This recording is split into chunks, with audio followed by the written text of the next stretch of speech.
সরস্বতী পুজো কেন পালন করা হয়, বা মাঘ মাসের শুক্লপক্ষের পঞ্চমী তিথিতেই কেন সরস্বতী পুজো করা হয়? চলুন জেনে নেওয়া যাক আজকের আমার এই ভিডিওর মাধ্যমে।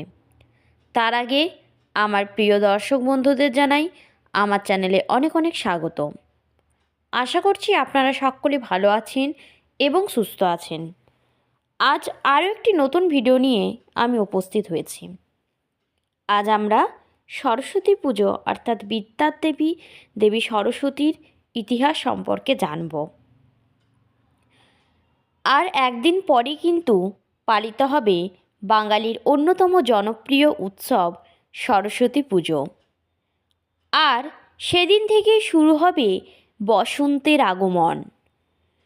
হিন্দু ধর্মমতে দেবী সরস্বতীকে জ্ঞান ও বিদ্যার দেবী বলা হয়। ক্যালেন্ডার অনুসারে মাঘ মাসের শুক্লপক্ষের পঞ্চমী তিথিতে দেবী সরস্বতীর পুজো করা হয়। একে বসন্ত পঞ্চমীও বলা হয়। ধর্মীয় গুরুত্ব তো রয়েছেই, এছাড়া বসন্ত পঞ্চমীর আবহাওয়া পরিবর্তনেরও আভাস দেয়। টানা 2 মাস ঠান্ডা থাকার পর বসন্তের আগমনে আবহাওয়ার পরিবর্তন শুরু হয়। চারিদিকে ফুলের সমারোহ ঘটে।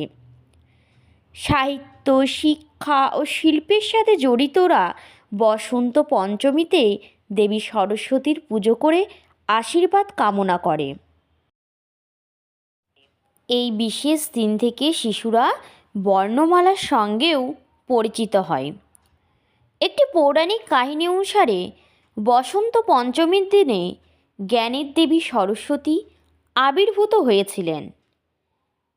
বিশ্ব ব্রহ্মাণ্ডের স্রষ্টা ব্রহ্মদেব যখন পৃথিবী সৃষ্টি করেছিলেন, তখন তিনি অনুভব করেছিলেন কোনো কিছু অনুপস্থিত রয়েছে। শব্দ সঞ্চারের জন্য তিনি তার কমণ্ডলু থেকে পৃথিবীতে জল ছিটিয়ে দেন। আর ঠিক সেই সময়ই পৃথিবী কাঁপিয়ে আবির্ভূতা হয়েছিলেন দেবী সরস্বতী। তার হাতে ছিল বীণা, জপমালা ও বই।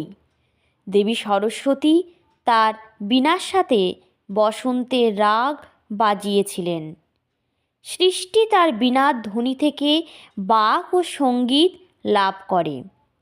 দেবী জ্ঞান ও প্রজ্ঞা দিয়েছিলেন, যা থেকে বিশ্বকে জ্ঞানের আলো প্রসারিত হয়েছে। তাই বসন্ত পঞ্চমীর দিন সরস্বতী বিশেষ পুজো করা হয়। বসন্ত পঞ্চমী জীবনের নতুন শুরুর প্রতীক। বসন্ত মৌসুমি ফসল পাকতে শুরু করে। ঠান্ডা শেষ হওয়ার আবহাওয়া মনোরম হওয়ার প্রকৃতির রঙে ভরে ওঠে।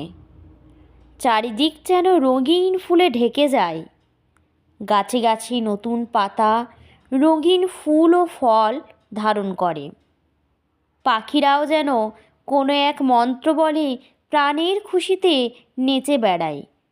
বলতে গেলে প্রকৃতি যেন নিজ ছন্দে ফিরে আসে।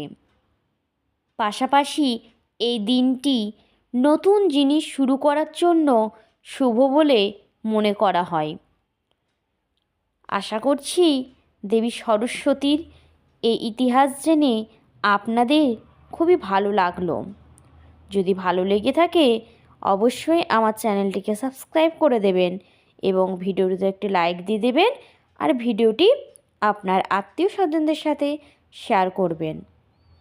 তাহলে আজকের মতো আমার ভিডিওটি এই পর্যন্তই।